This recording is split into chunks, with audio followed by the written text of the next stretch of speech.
जी नमस्कार जी। मेरा नाम रवि है और मैं जर्मन नागरिक हूँ और मैं जर्मन में ट्रांसपोर्ट ऑफिसर रहा हूँ जर्मन गवर्नमेंट में। लेकिन जो दिल्ली की भाग दौड़ की दुनिया से मैं परेशान हो चुका था और यहाँ पे जब भी छुट्टी में आते थे ये देखते थे कि गौ माता रोडों पे घूम रही हैं, प्लास्टिक खा रही हैं, किसी की खोर में जाती है, लोग डंडे मारते हैं। ये देखा नहीं जाता था साहब जी। बचपन से ही हर तरह का धर्म किया है एनजीओ में, गरीब बच्चों के लिए हर साइड से जो भी होता था, जितना भी अपने पास पैसा था, जो भी कर सकते थे वो किया। लेकिन एक दिल में ये थी कि गौ माता के लिए कुछ करेंगे और वो समय आ गया जब प्री रिटायरमेंट लेके मैं वापस इंडिया आ गया और सबसे पहला कदम मेरा यही था कि मैं अपने गांव के लिए और गौ माता के लिए कुछ करूं। तो साहब मैंने मेरे हिस्से की कुछ ज़मीन इसमें दी।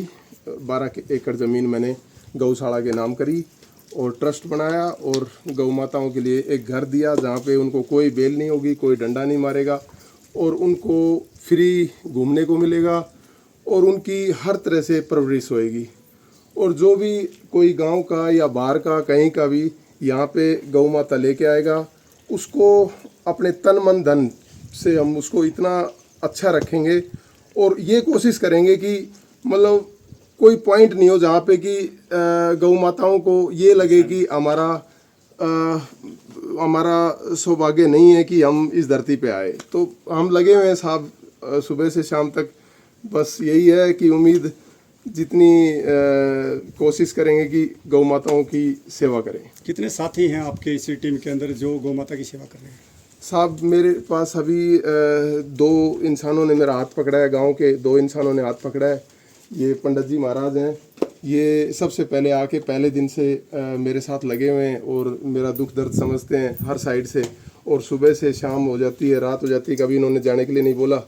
और दूसरा ये गोविंद भाई हैं, परिवार के हैं, इन्होंने आके मेरा हाथ पकड़ा। ये पूरी रात पूरे दिन यहाँ पे रहते हैं और जितना भी मेरा सहयोग ये करते हैं उसका मैं बहुत बहुत धन्यवादी हूँ। और मैं चाहता हूँ कि और लोग जुड़ें जो गौ माता की सेवा करें, और लोग आएँ जो हम इस काम को और अच्छा कर सकें। जो गौ माता यहाँ पे ग्रामीण या क्षेत्रवासी कोई भी छोड़ के जाता है तो उसका किसी प्रकार का कोई डोनेशन वगैरह लिया जाता है क्या? बिल्कुल निःशुल्क है जी। अगर कोई अपने खुद इच्छा से 100, 50, 200, 500 रुपये अगर खुद इच्छा से देना चाहता है उसको हम मना नहीं करते। वो यहीं पे ही जो भी साहब टीन वगैरह के लिए या छांछ वगैरह ऊपरली तरफ झोपड़ी बना रहे हैं, गौ माताओं की छाया बना रहे हैं, क्योंकि साहब मेरे पास जितना था पैसा मैंने पूरा लगा दिया है। और अगर कोई देता है ठीक है, नहीं तो हम तो साहब अपनी जो पेंशन आती है पूरा वो लगाएंगे और जितना हो सकेगा उतना ज़्यादा गौ माता का सेवा करेंगे। आज के समय को देखते हुए आपने 12 किले गौ माता को समर्पित कर दिए जी, इसके बारे में क्या कहेंगे आप?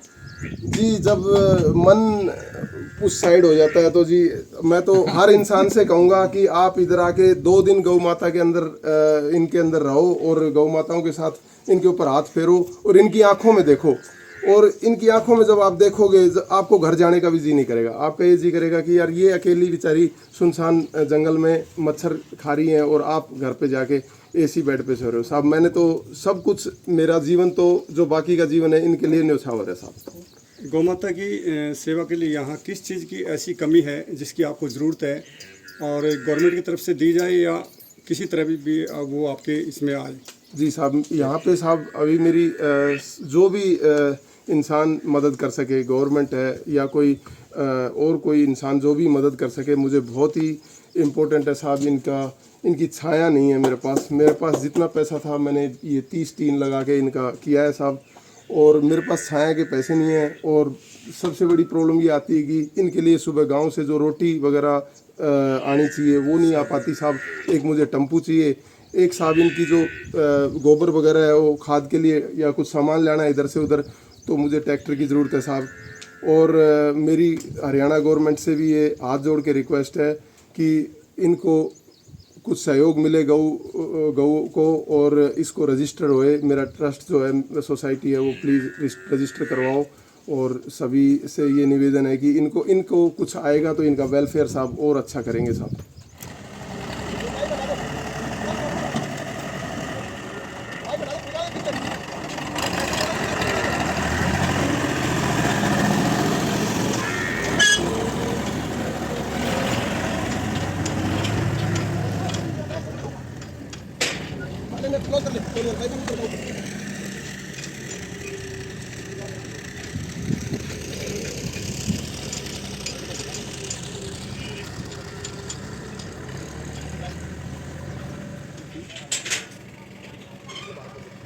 खोल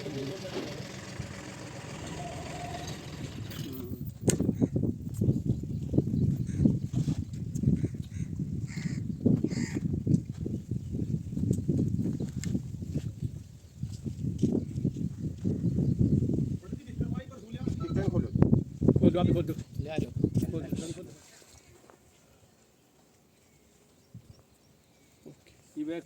क्या नाम बाबा? वीरेंद्र।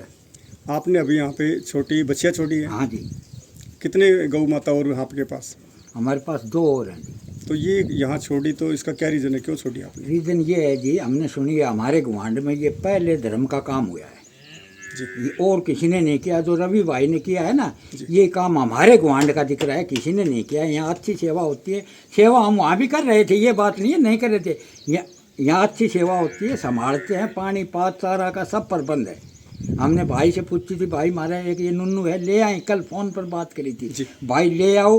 हम कोई वैसे डोनेशन नहीं लेते हैं, आपकी इच्छा जो हो वो ठीक है, हम कुछ नहीं लेते हैं, हम यहाँ आ गए।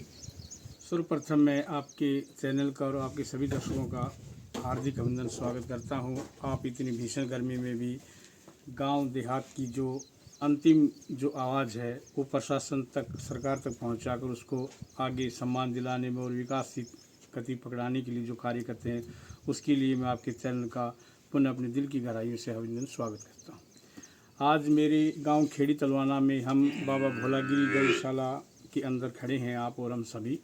एक बहुत सराहनीय और गर्व से कहने की बात है कि हमारे गांव के हमारे भाई रवि जी ने जो एक हमारी गौ माता की रक्षा के लिए, उनकी सेवाओं के लिए अपने निजी कोष से 12 एकड़ ज़मीन खरीद करके जो गौशाला बनाई है, इसके लिए मैं भाई रवि का अपने दिल की गहराइयों से अभिनंदन स्वागत करता हूं। और जिस तरह से आप देख रहे हैं गौओं की जो सेवा यहाँ भाई रवि दिन रात लगे हुए हैं, तो देख करके हमें खुशी हुई। और हम कल पर्यावरण दिवस के अवसर पर भाई हरियाली के लिए भी हम सरकार की तरफ से जो 500 पौधे हम लेकर आए, और अभी मैंने देखा कि बहुत जल्दी भाई रवि जी ने 300 पौधे तो लगा भी दिए हैं। तो मैं आपके चैनल के मध्य से ही कहना चाहता हूं कि जो भी भाई अपना गौ माता के प्रति श्रद्धा सुमन रखता है तो गौशाला का दौरा करे और जितना अपना मेहनत की कमाई जो सहयोग कर सके वो सहयोग करे।